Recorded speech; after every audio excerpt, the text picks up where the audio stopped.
What is going on, Badger fans? We got that dude, Nic Osen, joining the show. We're going to talk about most important recruiting win, some big takeaways from the OVs, what's next in the 25 class and 26 kids. We got a lot to talk about on today's Locked On Badgers. Excited to have you. Let's go. You are Locked On Badgers, your daily podcast on the Wisconsin Badgers. Part of the Locked On Podcast Network, your team every day. What is going on, Badger fans? Welcome to Locked On Badgers, your team every single day. Thank you so much for tuning in, for giving us a little bit of your time.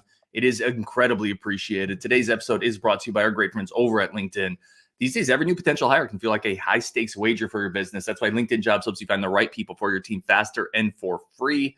Post your job for free at linkedin.com/lockedoncollege. Terms and conditions do apply.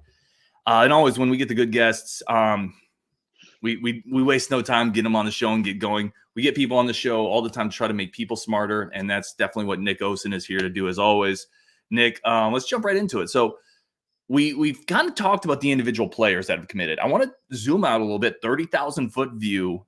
Give me a couple official visit takeaways, or we'll go back and forth on it. What's an official visit takeaway?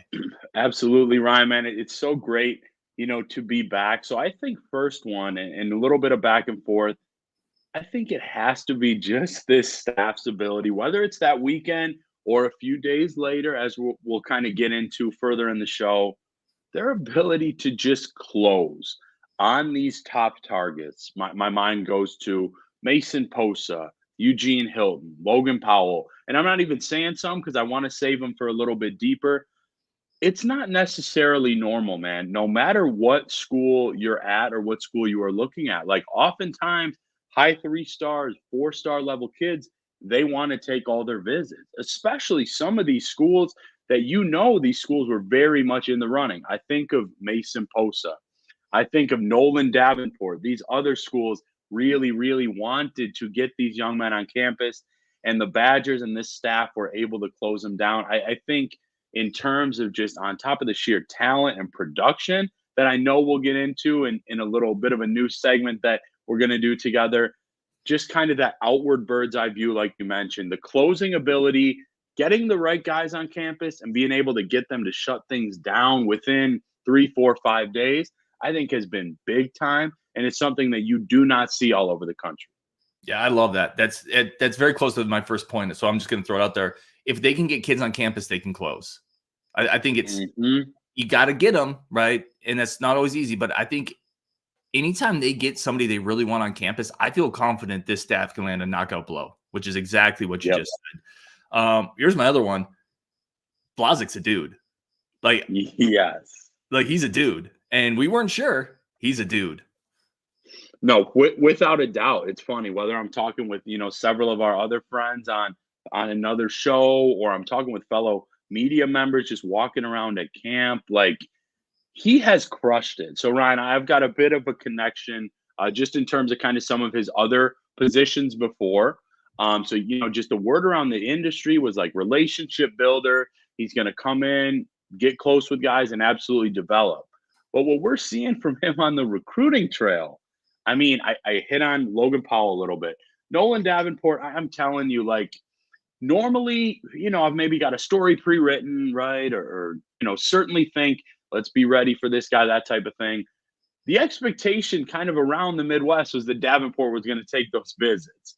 And Blazek, Casey Robach, Brady Collins, like all of those names were really mentioned with him. And of course, and I'm sure we'll touch on this in a little bit, whether he ends up here or not, Blazek, and I will mention Robach too, just because of the relationships there.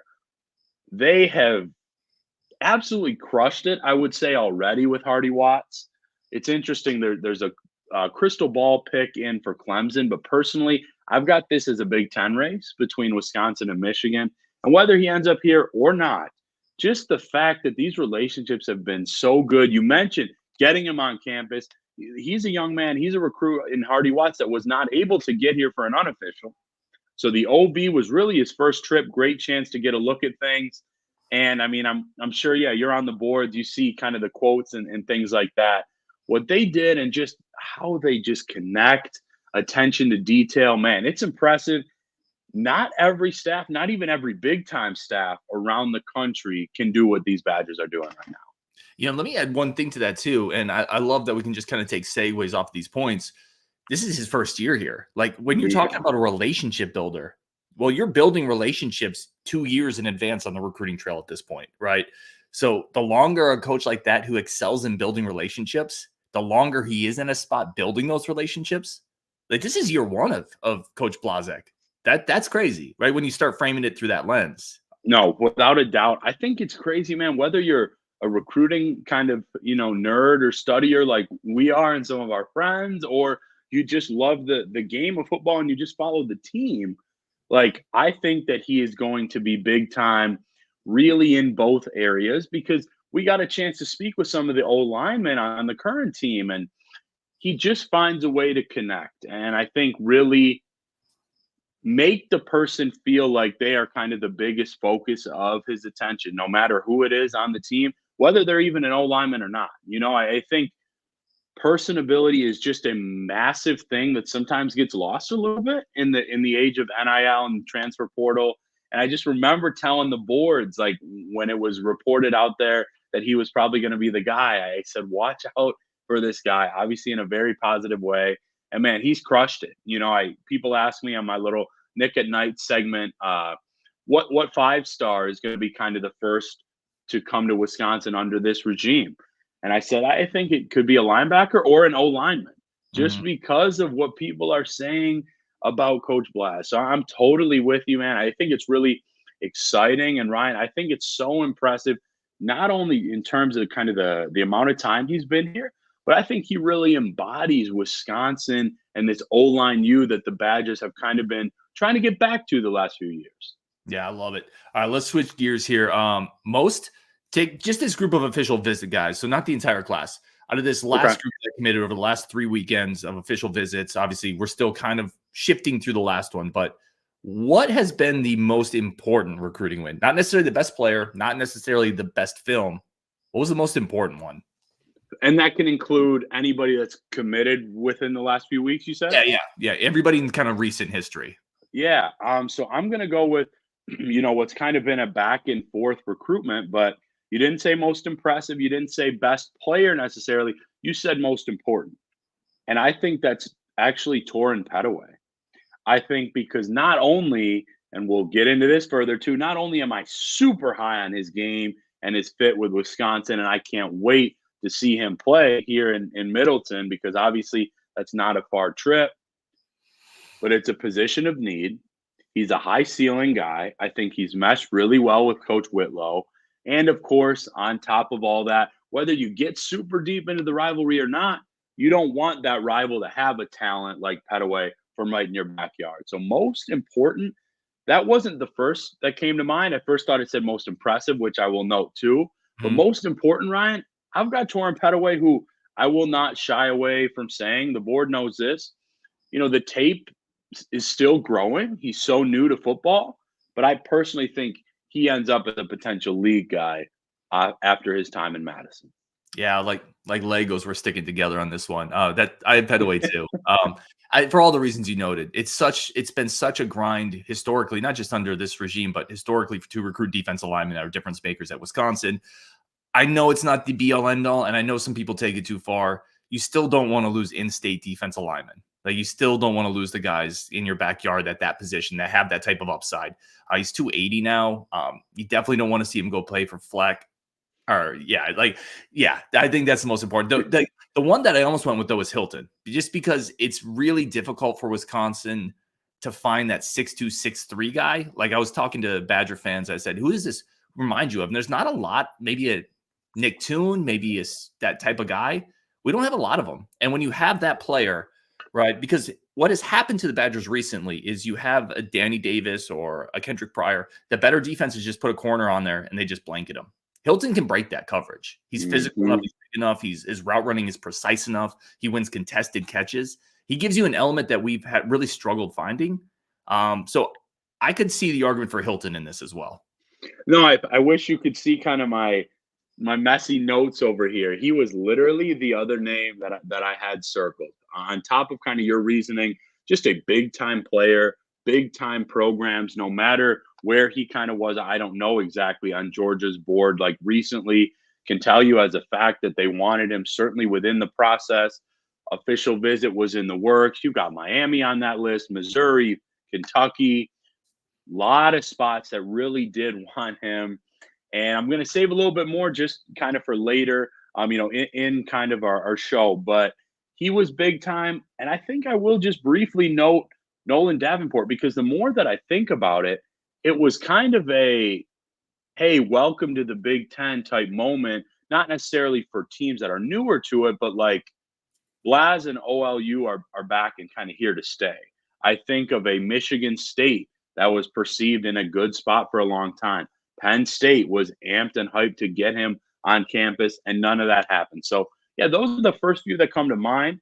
I'd have maybe a different answer to if we said most impressive, but most important, yeah, Petaway, Hilton, and Nolan are probably my top three.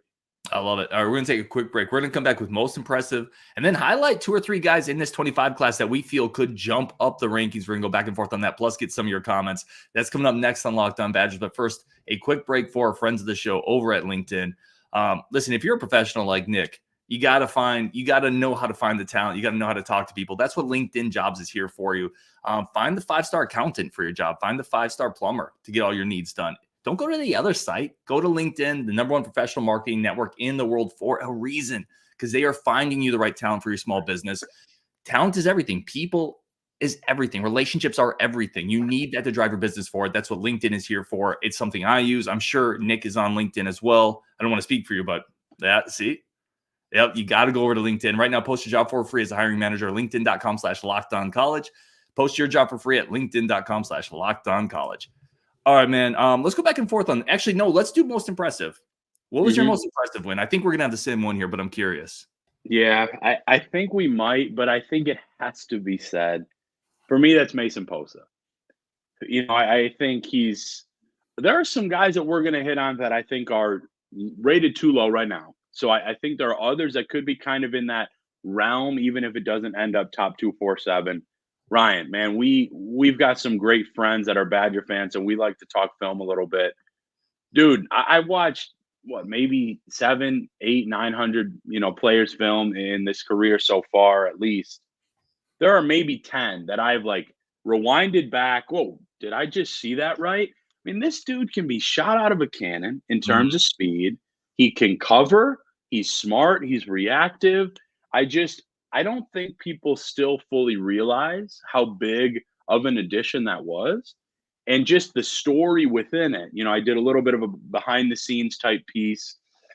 Wisconsin was not leading for much of this. In fact, they were not an afterthought, but Mason told me himself that his dad said earlier this spring, like, hey, you like Wisconsin, but you weren't talking about them as much as you are now. And that's kind of your example, like you said, of getting kids on campus. A spring visit was huge. Relationships were huge. And then the fact, people can say what they want about SEC or NIL-driven schools. Like that's fine. I don't really get into narratives. But, Oregon has done some good things recently on the football field too, in addition to kind of some of that other stuff. And Wisconsin was just able to close things so efficiently. I think he's got a great personality. I think you saw that in his commitment. I think he's vibing really well with guys like Cooper Catalano, Michael Roski, the entire class, Eugene Hilton. You're seeing these guys like already recruiting a day or two later on social media. I think it's big time. And let's just say, I think us local guys, like I think we get the opportunities to be really in depth with these recruitments, and other people just kind of might read the ratings and things like that. But nationally, Ryan, there's a reason that one got a ton of national attention, and it's deservedly so for the staff.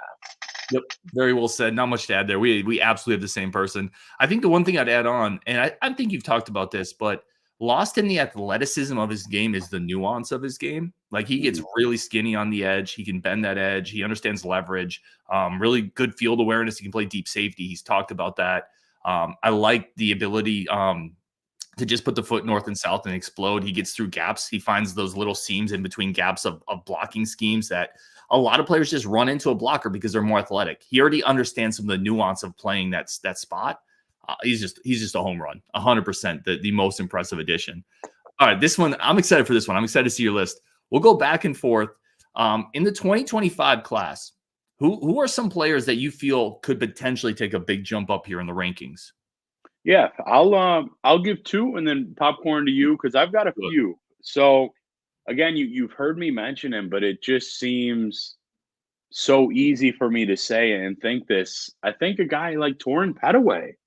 I mean, he's already not a 4-star, but near it. I think we've got him as like a top 50, 55 D lineman in the country after one fall and like one full year of football.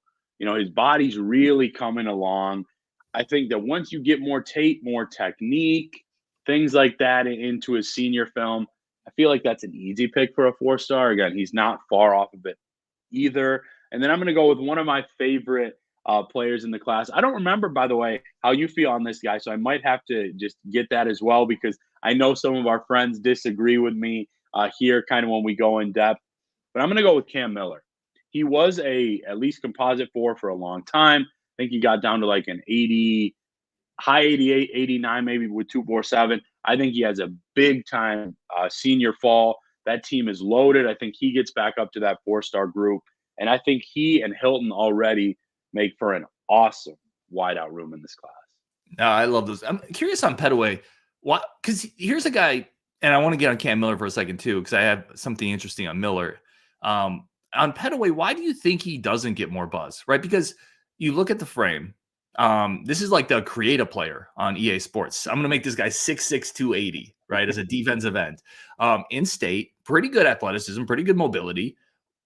At a position of great need for the Badgers, why do you think he doesn't get more hype from Badger fans or even just in general?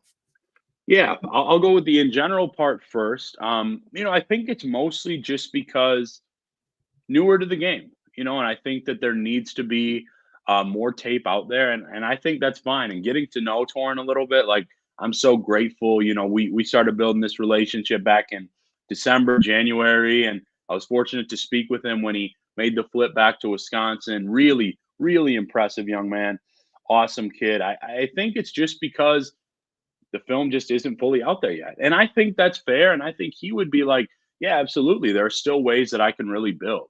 And I think that's awesome. Within the fan base, I'm not sure exactly because I think you're right, especially because fans seem to like to kind of – this is not a complaining fan base by any means. I'm very grateful for that. But D-line is one of those groups that seems to come up a lot just in terms of what they want to see in recruiting. And, maybe it was just because it popped back up out of nowhere or I'm not sure. But I think once things settle and they see this guy this fall and then here in Madison long term, I think that buzz is going to be there, Ryan, and I'm certainly excited. Like I said, I mean, we've got Middleton connections now with Torrin Petaway and Will Garlock coming for hoop. So that's pretty cool just outside the city of Madison. I think it's big time. That's kind of how I'd answer that. No, I love that.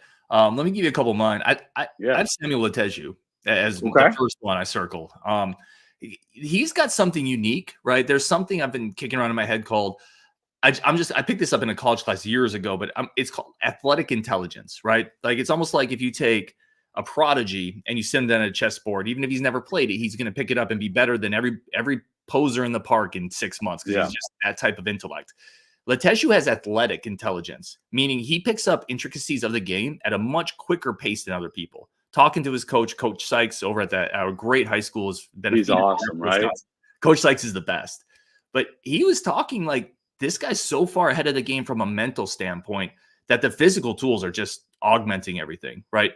And then you talk to Lateju, a guy that's 6'5", 230. He's running a 4.7. He's trying to get that down to a 4.6 with a 38-inch vertical. Like as someone who picks up the game quickly. And now that film is getting out, Penn State's been sniffing around. Like he's super solid to Wisconsin, but I think Lateju is my first guy that he could take a massive jump up. Let me give you my second one. Luke Emmerich as a guy. Yep. Okay. Yep. I mean, you're talking. Keep going, but easy. Yep. Yeah, this one's an easy one for me. This is a layup, right? This is a layup against kindergartners. I'm making this every day. This is a 6'2", 200-poundish guy that potentially, again, you're looking at those measurables, right? A 4'5" guy with a 38-inch vertical. Those type of tools in a testing environment, it needs to get talked about more. And I think it's lost in the sauce because there's certainly been some injury stuff and the lack of film and the position, the area he plays in, all that stuff comes into play. But if you put those measurables on a kid in Tennessee or in the Carolinas, he is a much more robust offer list. Yeah. So, Ryan, I think that, I don't want to speak for colleagues and things like that, but I can almost guarantee he's going to see a jump, right? I want to give my guy, Alan True with 247 credit. I believe he was like the first out there to really have Emmerich even rated. And he said it's very likely, that he will see a jump. It's just like you mentioned, injuries, more film. Obviously, the production comes with more film. I think we have him as an 84. So I don't know if he'll fully get to 4-star status, but the tools are certainly there. He's got the energy. He can make reads. I think he's also been an awesome addition verbally and socially within the class. Mm-hmm. So 1,000%, I would put my name on that with you, my man. And then another one you mentioned, if he was, playing in Tennessee or another spot or something like that. This young recruit is playing in Tennessee, and I know it's somebody that a bunch of us are high on, and that's Brendan Haynes. Again, another guy that plays, boom, shot out of a cannon, really smart player, loves to hit, but still has the speed. I think that's what really jumps out at you. Good size. I love his mobility, athleticism, can obviously rush the passer. So those would be kind of my top 3. And then I also put somebody that, I'm just really excited to see more of his senior film, Jameer Scott. I believe he is a 4 in some spots. He's certainly close to it, and we've had him very close to it. He's a guy I don't think people talk about enough because now he's been committed for 5.5, 6 months. So this time is flying a little bit, but a couple of those January commits right there, Brendan Haynes, Jameer Scott. I think at least one of those guys gets to 4-star status with 247. By the way, it's a sign of a good class when you're going through this. You're like, that guy, this guy. I like, you're pretty much like through everybody because there's so much upside towards the bottom half of this class with athletic tools. Haynes is a guy I love. I love him in space, right? You look at the teams that try to spread you out and put playmakers in space, isolate you, get running backs on arrow routes, get receivers on smoke screens. Haynes is a guy who can cover that up because he has elite short area quickness. His I bet you his 3-cone, his agility drills are going to be off the charts. And he's going to clean up those playmakers that kill us in space. That's why you have a Brendan Haynes. Let me give you one frame more. Too. Yeah, great frame. And I think I know who you're going to say here. I'm not sure if you do. I think I'm going to surprise you on this one. Okay. Landyn Locke. Okay, you did surprise. Here's the thing, and I've talked to his head coach. I've actually got Landyn Locke coming up on the show later this week, but he has the what do you always hear about Braden Locke, right? He's a processor. He understands at a high level. He gets it right away. The playbook is in the back of his mind. He understands the reads. The high school coach over at Rockwell, Landon's the same way, except he's bigger, stronger, faster. Right. Like, so if you get that processing, that same type of attunement to the game, right, comes from the same type of roots, and now you have a bigger arm, a bigger frame. What's the only complaint people really have about Locke? And he's playing the highest level of Texas football. Like, if he puts together a great senior season with more of a Locke was a 4-star, Braden was. I think there's a potential here, and you got to see it because he split reps last year. Mm-hmm. There's a potential Landyn takes a big jump this year. Yeah, no, there really is. And I think overall, he certainly could get to a 4-star. Would be a big jump for our rankings because I think he's like 85 or 86. But, man, I got to see him up close and personal. This was so cool. I love when players do this. Michael Rowski did it, Grant Dean. Commits stopping by camp and, getting some time like with the staff, actually throwing with, Coach Longo and other QB recruits. So I'm totally with you, man. He's got some good zip. He is all of his listed height. Got the frame to certainly put on some more weight. It's going to be a big-time fall for him. I'm excited. So, yeah, while I didn't, kind of expect that pick, I certainly hear you. I thought you were maybe going to go with Michael Rowski because I just got to see him at camp too, nearly 100%, recovering. So you're exactly right. We get excited because it's Wisconsin and they're doing great things, but I think it's a legit 6, 7, 8 guys that could see a nice bump. Yeah, and really quick on Rowski, then we have to take a quick break, and I want to get to the next part of the show. Again, Nick and I can eat up an hour like it's 20 minutes. I just had so this will drop in 2 days. I had Logan Powell on the show, and he talked about Rowski, and he said, that's a man. Like, I'm a big dude, but that's a big dude. So he's all of it. All right, we're going to take a quick break, come back with Nick. But first, a quick break for our friends of the show over at FanDuel. FanDuel remains the number one source for all your sports betting needs. Basketball just wrapped up, obviously, but you can still bet on baseball going on, futures coming up with Badgers, basketball, football, wherever you want to go. I know a lot of fans are excited about that over in Wisconsin football. You can do that over at FanDuel. Right now, the easiest, fastest, simplest way. Please do it responsibly, but it's a great, fun way to spice up your weekend. Right now, new customers get $200 on bonus bets. If your first $5 money line bet wins, you use that on Badger Swag. Maybe send, I don't know, your favorite Badger journalist or podcaster some Badger Swag with some of your winnings. I'm not telling you what to do with your life, but I'm just going to put that out into the ecosystem over at FanDuel.com/lockedon. Visit FanDuel.com/lockedon today. All right, Nick, let's jump into the next one here. I want to make sure we have time for this. And if we don't get to this other part, it is what it is. Well, I'm sure this is not our last show. No. I want to talk about this because I want to give you the forum here. What's going on in your brain right now? What do you want to talk about? Yeah, man, I appreciate you. This is something fun. We're calling it Nick's Notes here. And I'm just so grateful always, man, for this platform and to speak with you as a friend. So I'm going a couple ways with this. I don't think that people fully realize, and maybe, a lot of casual fans that aren't super into recruiting have to see more wins, or maybe they're not on all the message boards, things like that. It finally hit me this month, okay? Because I don't think I realized, I wasn't crazy in tune to the end of the Chris years. I've been obviously around with some other jobs around the country. There is an energy with this staff, and I think specifically with this recruiting department.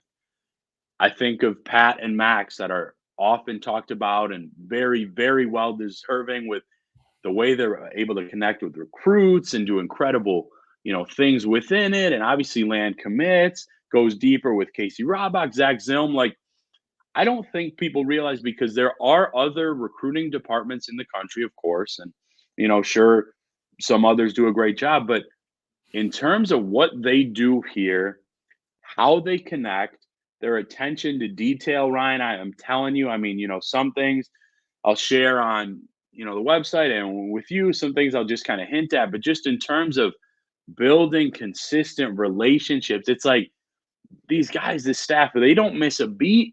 And the reason that I kind of decided on this for my notes, in addition to all this excitement coming after 2025, and of course the class is still rolling, I just talked to a player. I'm happy to mention it because I'll be quoting it, in the story later on after this show.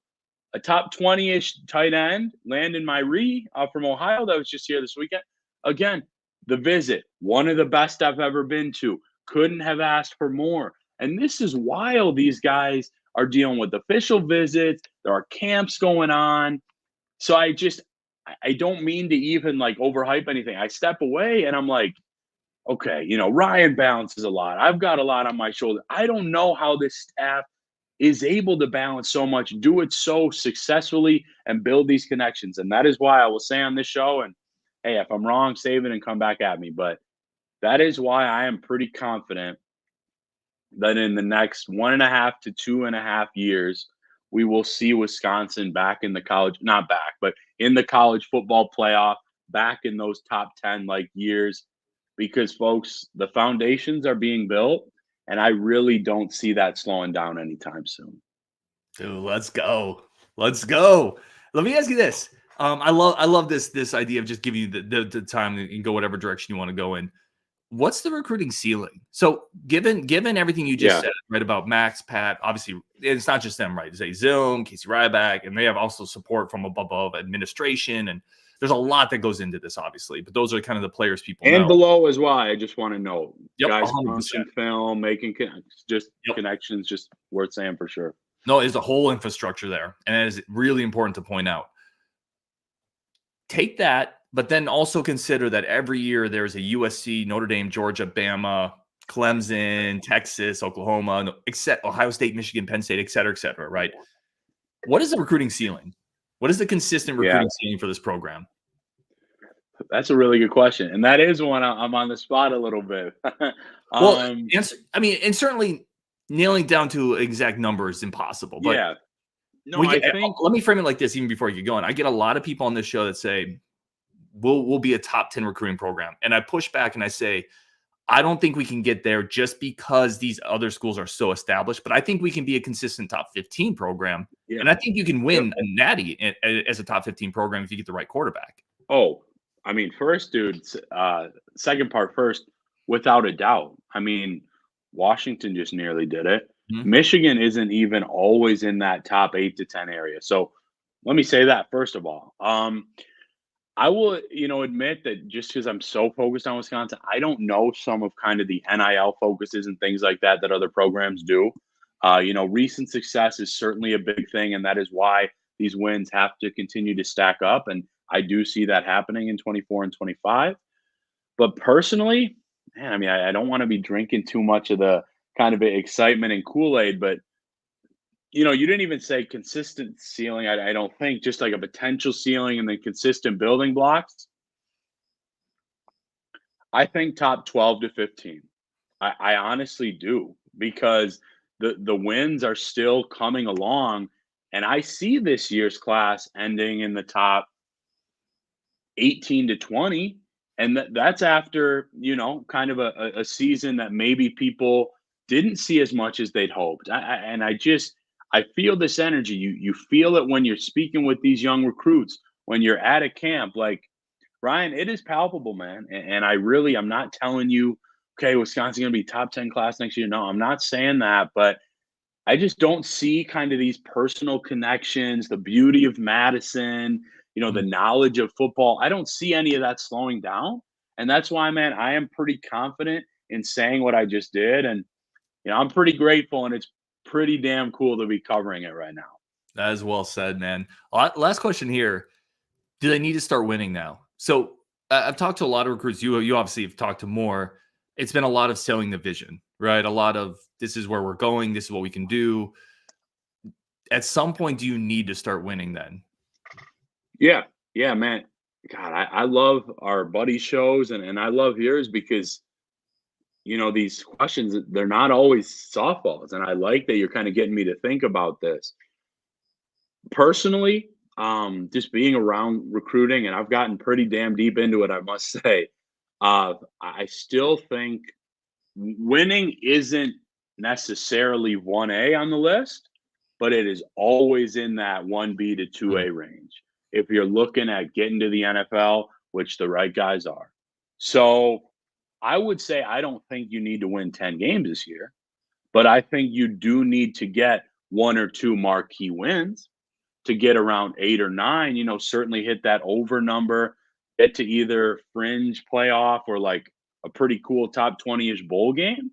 Yeah, I think that's fair. And I think if you went in and asked Coach Fickell or anybody on staff, I certainly get the impression that they have those expectations of making some noise in the conference this year. So I think that's, I do like to play things safe. I'm not a hot take type of guy, but I think that's super fair to say, because being around these coaches a little bit, doing the group interviews, things like that, I don't think they want to just be talking about the vision and the future and things. And frankly, Ryan, you look at that roster from 1 to 80, 1 to 90, whatever you want to go down. It's a pretty dang good roster this year. And the schedule's not doing them any favors, but I personally have Wisconsin soaring over that over number at 6.5, 7. And I've got them making at least a good amount of noise in a really, really tough Big Ten this year. Yeah, I love it, man. And I know I said that'd be the last question. I had one more pop in my head, and this is a quick one though, as you were talking. No, dude, you're good. What group do you think is going to be better? The combined, and it's hard to compare these two positions, but take the 24-25 offensive lineman group or the 24-25 defensive back group. Wow. That's a tough one. Wow. So I'll let you think about it. To me, no, I've got one. Okay, go ahead. Go ahead. Yeah, and then I want to hear you, man. Sorry, I just needed a little bit of water. Been a busy few days at camp. I still think I'm going to go with O-line. I mean, I think the 24 class, and I will say there's a little bit more personal knowledge there, because like a couple of the guys I had a bunch of familiarity with, even at Iowa State, so I got live eyes on them playing games because like the Cyclones were in it, before I even came back. So like a Derek Jensen or Emerson Mandel. And then you talk about this year's class and what I still think is possible. I'm not making a CB Hardy to Wisconsin or anything, but Badgers are deep into that. So especially if they get him, we'll see how kind of corner maybe finishes out this year, and maybe that changes my answer. But I think right now I go with O-line slightly, and I think both end up as top 10 to 12 groups in the country, regardless of position. Yeah, I'm right there with you. I think it's the offensive line. The 5 guys they brought in last year were all Plan A guys. And it's not that the DBs weren't, but I thought they were tremendous fits for what they're looking for. I love the film on the guys this year. I think they got high upside guys. Now, maybe the equation changes a little bit if a guy like Gentry comes back on board, or to your point, if a guy like Hardy comes back. I still think it's the offensive line. I think these two groups back to back not only are potentially the two of the better offensive line groups that we pulled in a long time, but to pull them back to really create the foundation of rebuilding it was so. All right, I'm going to toss a question at you as we kind of get closer to wrapping up. So, I assume based on kind of the fact that you used to have them on and things, cool bringing up our guys, Justin and Rajiv. So we talk about O-line there, and they know who I'm crazy high on. What one player are you the highest on, Ryan? Out of 24 and 25 combined, you get to pick one, not in terms of pro potential, but who is going to be the best, most consistent Badger, which of course could then lend itself to a big time pro career. I've got one already. That's a great question. I initially go to Kevin Haywood just because of what he's already shown. I think that's the easy answer. Probably the correct one, right? Height, length, mobility, athleticism in space. He's already shown athletic measurables that Brady Collins raves about. Enrolling early and getting reps in the 2 deep as a true freshman in spring practice is absolutely insane. Yeah. But Emerson Mandel has super unique physical skills. I still think Justin and I go back and forth all the time. I still think he would have been an elite defensive lineman with his burst and his leverage, but I think he's a stud on either side of the trenches. I love Emerson Mandel. Yeah. So, Haywood, I just saw him helping out at camp, and that size and the mobility, it is special.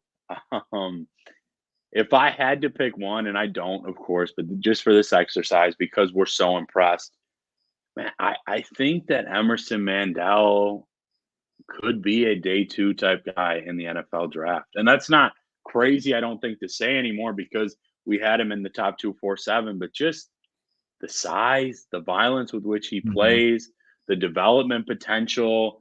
I've mentioned Coach Whitlow throughout kind of some shows in terms of a developer. I think Coach Blazek's going to do the same with the O-line. I think there's a ton to be excited about. I do feel like people underrate Logan Powell a little bit, and you can continue to go on, so on and so forth. But yeah, Mandel and Haywood is, kind of those cornerstone pieces of that 24 group.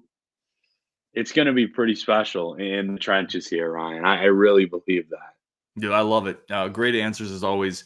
Tyler Schreiber says Emerson Mandel. Will Hanna says wrapping up. Hell, you guys are going for a couple more hours. I am going to let him go now, Will.